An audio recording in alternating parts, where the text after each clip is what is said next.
the bank. Hey Brett, how's it going this week? Good, Ange. How are you? Good. Well, welcome back to Money in the Bank, the personal finance podcast where we talk about all things related to personal finance. And then on Wednesdays, we go a little crazy. All right. Well, get ready for this one. This is the extra crazy sauce. This was Brett's idea. All right. Does that mean I have to give you a trivia question? I already looked one up, but do you want to give me one instead? No, because I didn't come prepared. Okay. So, next time. He's really good at hosting these podcasts. So, how much does the average American spend on toiletries per month? Per month? I don't know. So $30. Shampoo, makeup. You think so it's higher? Makeup. Okay. So all you girls with your extra stuff. Guys just buy a lot of cologne. I mean, the teenagers do. I smell it on the elevator every day. $50. $62 on average. Average? Wow. And I'm really bringing down that average. I would say between the two of us, I would put our number closer to 20. And that even seems a little aggressive. But I'm thinking like toilet paper, we buy in bulk, but maybe not even 20, maybe 10, 15. Mm-hmm. So this will be a fun episode. I think it's less than that, honestly. I do too, but we'll start with that because I don't know. All right. Seems Let's fair. do it. So what toiletries do we not use? I have never really used shaving cream, and you don't use it either anymore. Right. So, yeah. So I think categorizing this episode is more about challenging what people think are their fixed expenses, right? That they've like always used their whole life, and at one point I was just like, I was going through my daily routine and I started challenging all of those behaviors that I've just done since I was 6 years old or whatever, right? 5 years old. And so, yeah, shaving cream was definitely one of those. So I was like, started looking into it. And at one point I was going to make my own shaving cream. And then I started researching like, well, what is the purpose of shaving cream in order to like make my own better, right? What is the purpose of using it? And I didn't come back with a whole lot of actual tangible data that was like enforced. It was just like, oh yeah, it helps like the hair on your neck like stand up more, or like, makes it easier to cut or whatever. And I was just like, that's not really actually happening. So then I started like going through a process where I just like started shaving without using shaving cream and after like 2 weeks, like I didn't have any problems. Like I wasn't getting cut on my neck. Like it wasn't hard for me to shave. I didn't need like the clear lines to see like where I hadn't shaved before. And then now it's been I think 3 years that I've been doing it this way, and I have like no problems with this ever. Yeah. So, and maybe because I grew up with a single dad, and when I started shaving my legs, like I didn't have that mom to be like, she needs shaving cream. So I just never had it. So like I would just toss some soap on there and just shave to make it like a little bit smoother. But then I was like, why am I even doing this? And then I just kind of let like the hot water kind of act as my, I guess, usefulness. And it was fine. I've just never had an issue with it. So I've never bought shaving cream. Right.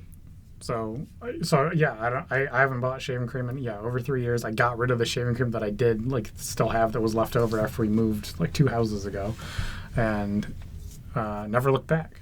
Right. Yeah. So that's just like I don't even know. It was never like that cheap. I felt like. No. It's like. But I couldn't tell you what it is. $7 a can or something like that in that ballpark probably, and it doesn't like last as long as you think it should. I was always buying like the gel or whatever, like a shaving gel, or then it like foams up. It's super nice and lathery, but right, I feel it's all for show. Like I don't know. Yeah. So the other area there that's tangential to that is I wanted to see how long I could like shave with the same kind of like razor blade, because I use like disposable razor blades or like the Now guys, same this handle. is where things get a little crazy, so hold on to your seats. I have no problem with this. I don't know why people think this is weird. So I still use the same, and I have like a big pack of like all these like different blades that you can hook onto the razor, right? Which I use. And I use two different kinds of razors. So I have like I think like a Gillette, disposable one that doesn't have a head that detaches, and then I have another one, Schlick or Shirelka or what, I don't know, whatever. Has another one that has like a million, like I got like a Costco pack like 10 years ago that was like, you'll never run out of these razor blade heads, kind of a deal. One I travel with and one's at home. And both of them, I haven't changed the razor blade on, or I haven't changed the razor at all in, again, like over 2 years now. right? And I always keep it clean. Like, it's not like it's Mm-hmm. rusty or like everybody's like, oh god, yeah, it's going to deteriorate over time. Like, so probably the blades are not as sharp as they were brand new, but they still, like, I have no problem with them, like, actually cutting the hair on my neck when I shave. So I will say a huge difference with this is like you shave and then you rinse it off and then I think you wipe it off and you leave it on the sink. Or I let it dry. You let it dry. So when I shave in the shower, my blade just kind of sits there and stays wet. Yeah, yours is gross. I'm not. And it does get rusty. So I change mine out. But I would also say that I change mine out a lot less frequently than most people do. Right, but if I had like an actual like straight razor, like, you know, back in the day or whatever, that's how I would just take care of it the same way. I would like rinse it, I would like clean it off, and I would dry it. It's not like I spend a lot of time on this. I like rinse it off in the sink. I use super hot water to like make the blades a little bit hotter, and that makes it easier to like, you know, cut the hair. Burn on my the neck. hair off of It's your not neck. super hot. It's just like hot enough. It's like hot water out of the sink gets that hot anyway. And right, again, I've never had a problem with that. So I'm not buying like disposable razors all the time either, which is probably equivalently priced to like the shaving cream area, right? That whole industry is all tied together, right? Right. And- Yep. Well, and so I mean, Dollar Shave Club is something I've heard of that they've tried to like combat this as well, just by having like cheaper razor stuff. prices in the first place. Because like I know when I do need a new razor and I go to the store, I'm always like, why are these so expensive? So, you know, and so we've actually always kind of gone with the model of like we bought this huge pack at, you know, Sam's Club or Costco, and we've never had to buy another one. So that, you know, we're still using out of that, and we use them as long as we can. For Brett, it's several years. For me, it's more like several months. But still, I'm not changing it every week or every month or however frequently everybody else does, which I think must be a lot more because somebody's spending all this money. Right. And so we'll knock those out of the park. The other thing I've challenged in the past too is toothpaste. And it's not that we don't use toothpaste. Okay, right? I wanted to clarify that. We do brush our teeth. Maybe I'll challenge that at one point. Like, so we have like the super nice Sonic toothbrush or whatever, right? Or, you know, the good ones. And I challenged at one point, what is the purpose of that toothpaste? And what are the different brands of toothpaste that are out there? And, right, so we ended up getting into a really awesome dental office with a really awesome dentist. Who's like nationally recognized and like does all this research and stuff. And so like we ended up taking the approach of like the toothpaste that she recommended to us was basically like not branded. Like it wasn't, you know, it's not like something that, you know, you go find and it's not made by like You can't get it at Procter the and grocery Gamble store. or Yeah. or like Colgate or whatever. Yeah. But it's just basically like tooth soap, like edible soap basically. And it's all, the purpose of toothpaste is to just like make the stuff that is like stuck onto your teeth solvent and come off a little bit easier, right? So there is a primary purpose for that, and I do believe the science for that actually works a little bit more than just like wet bristles against my tooth, right? Because you can see the difference when you like wash dishes also. Like if there's like fat-based content, you use dish soap, and that fat-based content, the molecules, you know, disintegrate. Yeah, we're going to continue using toothpaste in our house. Yep. All right, for now. But actually something I learned about toothpaste is like all those commercials we saw growing up of like Crest. What did you see them do, right? That you had the long bristle brush and you saw them put this like long swoop on there, right? Right, yep. Mm-hmm. And I actually learned that you only need a pea-size amount of toothpaste on your toothbrush to be effective. Right. So you don't need to like fill your mouth full of toothpaste. You're not being any more effective than, right, if you washed dishes with a whole cup of, you know, dish soap versus like, you know, like a thimbleful or whatever. Yeah. But I think that's important because like instead of that long, you know, beautiful looking line, you can get like 3 brushes out of that amount of toothpaste. Mm-hmm. So even just like changing how you think about like how much of something you're using could be effective. Right. Yeah, because it's not like our toothpaste tubes are like that big, but they still last us a really long time. Versus, yeah, and they're not like, you know, like minty fresh or have all kinds of like flavorings in them and all this stuff. Like maybe you need that more when you're a kid to like get in the habit of brushing your teeth, but as an adult, like you just need to get the job done, right? And so it's not like this stuff tastes bad. It tastes like toothpaste, Right. but it's not. It doesn't taste like minty whatever. It doesn't make your breath peppermint wonderful whatever. afterwards. It's just more neutral, Yeah. which is fine. Yeah, which is better than bad breath. So, So another area that you've always challenged since I've known you is you don't really believe in lotion, which I think you actually have a valid point here. Now, we strongly believe in sunscreen, Yep. but we don't put on like body lotion every day, really, either one of us.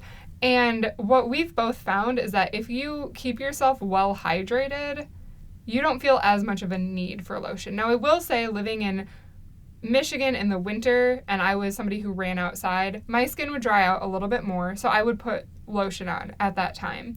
But like in the summer, especially because I was wearing sunscreen most of the time, I didn't need like additional lotion on top of that. Mm-hmm. And I've never needed lotion, so I don't know if it's my body type or whatever, but like I find no value to me in like using body lotion in any way.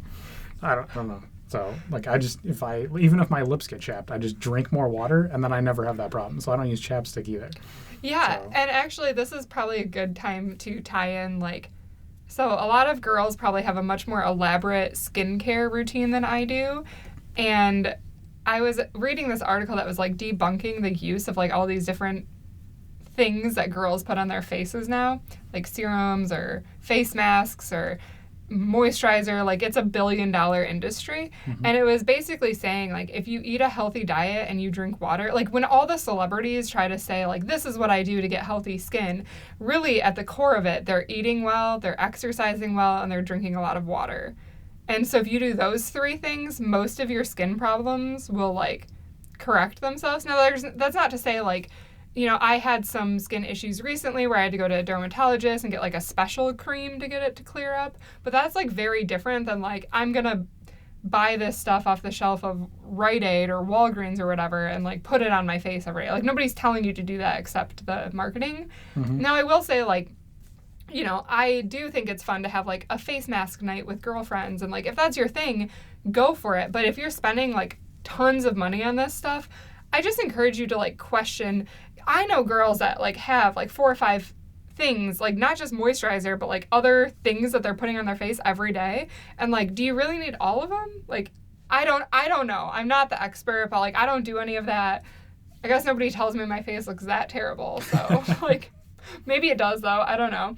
And like, even for washing your face, like I wash my face every night, but you know, if I have a lot of makeup on, I might just use like, maybe at that point I'll use a cleanser, but if I don't have a lot of makeup on, I just use hot water and a washcloth and maybe like my regular bar of soap. And I will say and so maybe that's where I want to go with this next. I do buy like an all natural soap. Like, so what does that mean though? Right? So that sounds pretty hokey. It does, yeah, that does sound hokey. So I actually get it from the farmer's market, and mine is like all oatmeal, basically. Right. So it's not like the Dove bar of soap. It's just somebody put together. Yeah. So it's like shea butter and oats. Shea butter and oats. Yeah. So it still has the same properties of what soap does. So it still removes oil from your face, right? Just like all dish soap or whatever. It's just a lot more harsh. So you have a mild like bar of soap that has like 3 ingredients in it. Yeah, and this actually works really well for me because my skin is very sensitive. And so when I was using like Bath and Body Works, I was noticing that like when I used that soap in the shower, my skin would dry out more. And so then I was putting on Bath and Body Works lotion. Mm-hmm. And it was kind of this cycle. And now that I switched to a different soap, I'm not having the same issues with my skin drying out. So even my face, a lot of times at night, I can just kind of like wash my face with that same bar of soap that I use for everything. And I don't really feel like I need, a moisturizer right away or anything. Like it doesn't feel like my skin's drying out. And since I switched to that as well, like for my body, I don't get out of the shower and I'm like, oh my God, I need lotion right now. Like my skin's so dry. It just kind of eliminated that issue. So typically my soap guy, which I think it's like Bob's Wife Soaps is the name of the vendor at my farmer's market. So his wife makes the soap, but then she sends him to the market to sell them. Anyway, you see this stuff every farmer's market we've gone to across the country. But I think got their homemade soaps. My bar is about $5 and it lasts me like 3 or 4 months. Mm-hmm. So it's not bad. Yeah. So let's see. The other thing that I've changed, and maybe that's the difference of my body type, is I haven't used body lotion soap in the shower since I was like 7 years old. Because it always like made my skin itchy or like dried it out. And so then I always like, I had a natural aversion to like using like hand bar soap in the shower. And so maybe that's why my skin has like developed its own like immunity to like being dried out over time.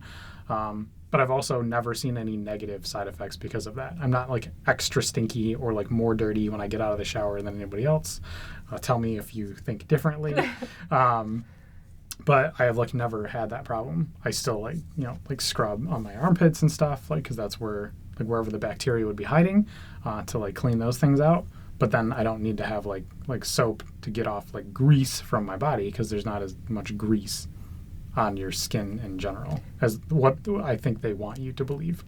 Right? Yeah, and so while we're in the shower, another interesting thing about both of us is that we don't probably use shampoo as much as the average bear. Yeah, so you started doing this a while ago, a couple years ago, and then you got me into trying it also.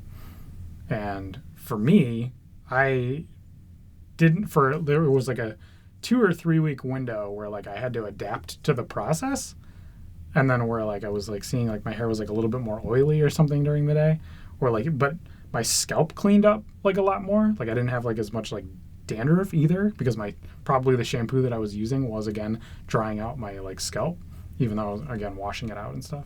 And I don't use that hot of water. I know you're like in the super hot water camp. Yeah. That probably is not helping your dry skin issues either. But yeah, so I stopped using shampoo almost 100% of the time now. And like I'll notice if I like don't take a shower for like a full like 48-hour cycle, or into the 72-hour cycle range, so miss one day of taking a shower, though my hair does start getting a lot greasier and like harder to manage. But I also, if I do take a shower every day, which is the more normal behavior for me, I just like get in, rinse my hair, you know, just like shake it out, and when I get out of the shower, it's like not greasy anymore. Just towel it off, and then I have no problem. I also don't need to style my hair anymore, which is also really interesting to me. Like I used to use hair gel for the last 15 years, every single day of my life. And I don't know if that was because I have permanent hair gel in my hair, or because like the natural oils like in my hair are like solving that, or like filling that need. But I can like style my hair and it like roughly stays in place unless like the wind blows. Or it's because you found yourself a really good new hairdresser. That's also and she true. cuts your hair so well that you don't need gel anymore. I mean, why don't you just give these people the name? That's true. Of your hairdresser. Angela's Ratchet Salon. That's right. Yeah. Oh yeah, it's me. Yeah, no, but I will say the same thing a little bit. So as, you know, a girl, I actually don't. My thing is, like, if I started this journey because I was like, if I could go more days without having to, like, blow dry and straighten my hair in the morning, that would be great, because my hair is like a frizzy monster. And so I just started, like, going 2 days. I'll be like, okay, I curled my hair, I'm just going to, like, wear it this way tomorrow. And then all of a sudden 2 days became 3 days, and then 3 days became 4 days. And then I got to the point where I basically just have to, like, rinse my hair out once a week to get the oil distributed to the ends. And it's fine. And, you know, I know some people do, like, the vinegar and baking soda approach. And, like, there's a lot of things to do. And sometimes, like, when my hair needs it, I'll just toss some shampoo in it, whatever, no big deal. But I mean, I'll tell her if her hair ever looks, like, really oily or something. He like, does. It's a big difference. But normally that's not the case. So. Right. So... And it's fine. And I mean, there is a curve. Like, when I first started, I could only go 2 days, right? And then it looked pretty bad. But the natural oils in your hair, I found that, like, brushing them down helps protect my hair, and it can grow, like, longer and look healthier longer because I'm maintaining it. And so, you know, a lot of girls especially will buy, like, shampooed and wash the base of their hair and then conditioner for, like, the rest of their hair. And I used to totally be in that camp, and then I just kind of, like, gave most of that up, and I just do it when I feel like I need to, which ends up being not very frequently. Yeah. And it's great too when we go on vacation, because then, like, especially in Europe where the plugs are different, like, I can do my hair before we leave, and then it's like my hair looks good for the first week of vacation, and I don't have to do anything about it. So it makes for being a very low maintenance person, which is nice. Yeah. So, and there is that, like, kind of transition period though, because I feel like, and I'm not going to science my way out of this in any means, but I feel like your body like does kind of like fight back in that regard. Like if you're drying out your hair all the time using like shampoo that is, basically removing all the hydration from your hair and removing all the natural oils that are trying to be there because your body keeps putting them back, right? So it thinks they're supposed to be there. If you stop using shampoo for a couple days, it keeps producing that same amount of oils, but over time it'll just like stop producing as many oils, right? Right. And that's what I feel like is happening. And I mean, that makes sense, right? Because our bodies are very adaptable. Like, we've seen that over the course of history, right? That people adapt to the settings they're in. And so, yeah, if you just remove that, like, your body's pretty good at balancing it out. And, it doesn't hurt to just try it and see, and maybe it doesn't work for you, or maybe you can only go every other day or something. But let me tell you, it is very nice, even if you only go every other day, to not have to do your hair every single day. And especially like when I was having to wash my hair every day and then I was blow drying it. So I was like immediately drying it out even worse, right? And so just by like kicking some of those bad habits in the butt, like I know my hairdresser would even tell me like putting that much heat to your head is never a good thing. So now I can try to like, shower maybe at night and then air dry my hair, which makes a big difference in terms of like frizziness in the first place. So there's a lot of like hacks out there that you can try, and it doesn't hurt to just try it and see how it goes. And I would say, so this is an area, Brett, where you have no experience, but as a girl, obviously there's, more pressure from the makeup industry. And I would say I'm a very minimal makeup wearer, which probably is what keeps our expenses so low. So you're welcome. It is, yeah. You can really get out of control in the makeup area. I mean, not you, but people can really get out of control in the makeup area. Okay, so is there any other? I think there's one other one. So I'd say the last item, so while we're still in the shower here, deodorant, right? That's the last kind of like bathroom thing that I think we haven't really talked about. That's a regular purchase price. So I did a little experiment in this category. So I went one day, and I was like, okay, what's the best deodorant I could buy? I tried several different brands over a couple of month time span. And I also changed up the behavior, and I like ended up shaving one of my armpits to see if there was like a difference and whether like, hair was a factor or not a factor in like smelliness or like wetness in your armpit during a regular day. And I found that like in my totally anecdotal and not super scientific way of experimenting on this, that the armpit that was not shaved actually was better at not being smellier.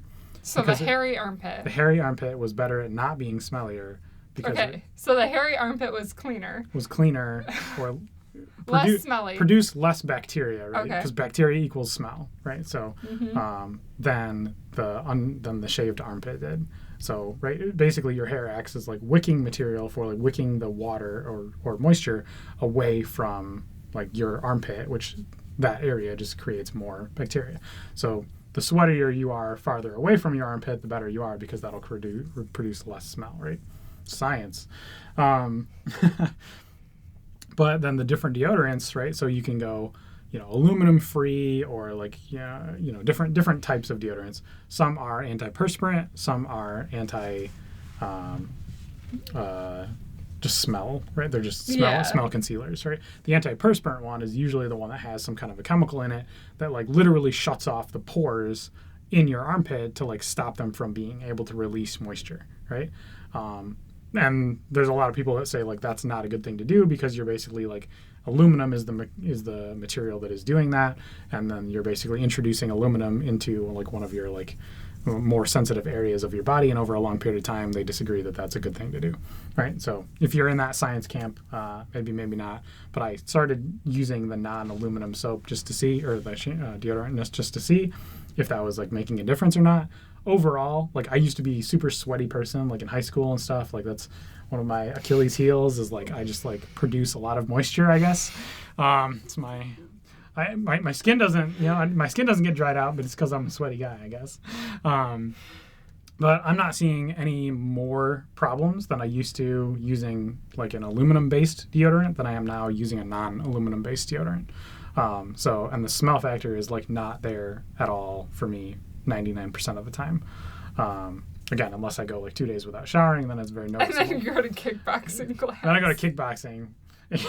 I didn't shower the morning before kickboxing, then yeah, you get to reap all the benefits from that. Yep.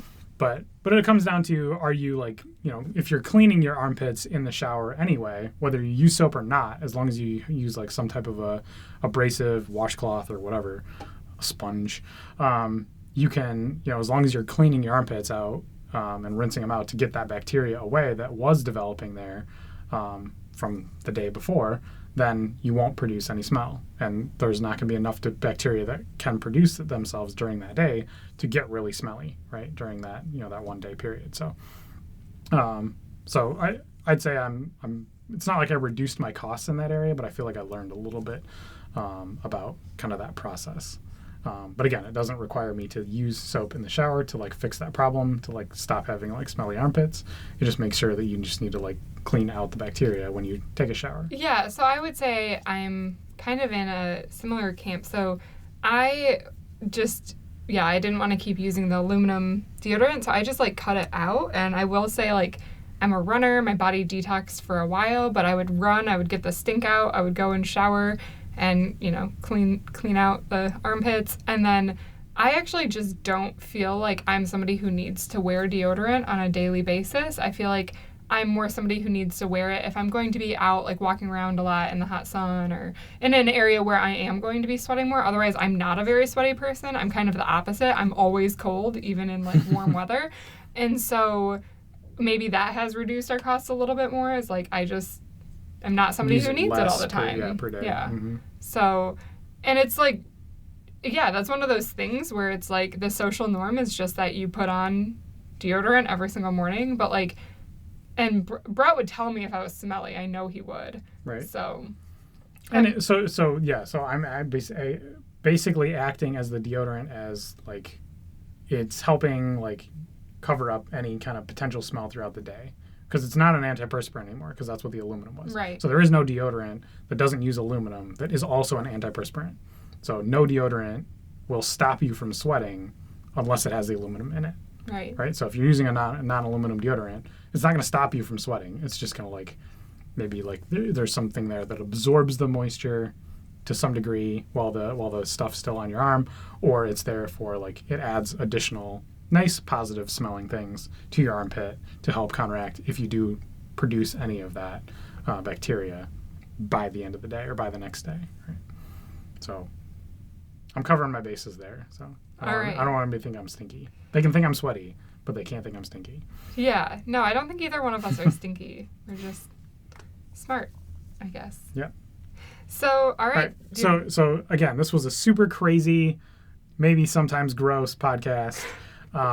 Digging into some areas. But again, just like everything we always talk about, it's not like we did this all at once because we're crazy people.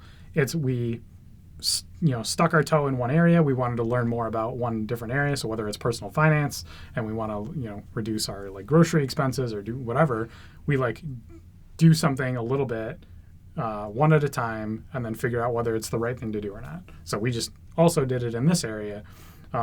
Also. So I was like, oh, maybe I should try not shaving, right? What are the negative effects that I see from not shaving? I see no negative effects, so I'm going to continue not buying shaving cream. Right, and just to put this out there again for all the girls, like I used to wear a lot more makeup, and I just slowly was like, what if I don't wear eyeshadow today? And what if I just wear mascara? And like, what are the negative effects? If makeup makes you feel more beautiful, that's great. Keep wearing it. But like, if you're just doing it because it's what you were told that you have to do as a girl, like, you don't have to. Like, I'm here to tell you, you don't have to, and you look beautiful either way. Like, right. Let me tell you how many times I noticed whether she was or was not wearing eyeshadow.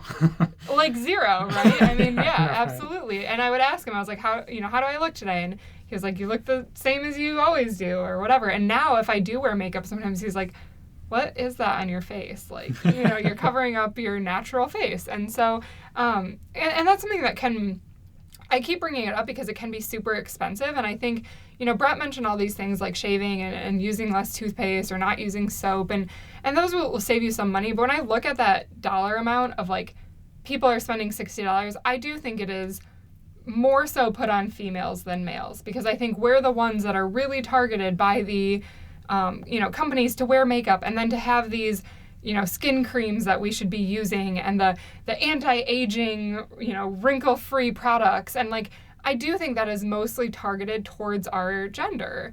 And I think, there's no question about that. Yeah. Right. But I just feel like, you have to realize you don't have to do all this stuff. And at the end of the day, we're all aging, and like, why not embrace it? Why are we trying so hard to fight it with like this cream that probably isn't even really keeping the wrinkles away? It's just helping you feel better about it. So you don't have to use all that stuff. I don't. Maybe I'll look like an old lady someday, but for now, I still get mistaken for like a 16-year-old. So when I'm still getting ID'd, maybe it's less of an issue. I don't know. That's right. Yeah. I mean, you can act like an old lady all you want to, but you don't look like one yet. Yeah.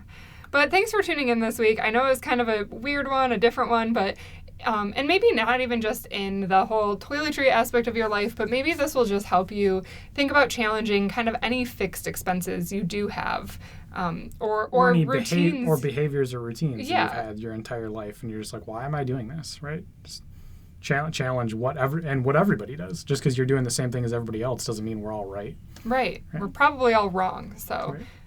But somebody's probably making a lot of money off of everybody doing it the same way, and then now it's like a gold standard, and then they retired. Yeah, so just feel free to keep challenging yourself. That's kind of what we always push for, and it's not always about like, saving more money, but just challenge the way you think about everything. It's always good to do. All right, thanks guys. Thanks. Hey guys, thanks for tuning in to this week's episode of Money in the Bank. Make sure to subscribe to us on the iTunes or Stitcher app so that you get weekly alerts every time we post a podcast. Or if you want, you can visit my website, moneyinthebankpodcast.com. And if you want to reach out with any questions or further comments, please email me at Angie@moneyinthebankpodcast.com. I look forward to hearing from you. Money in the bank.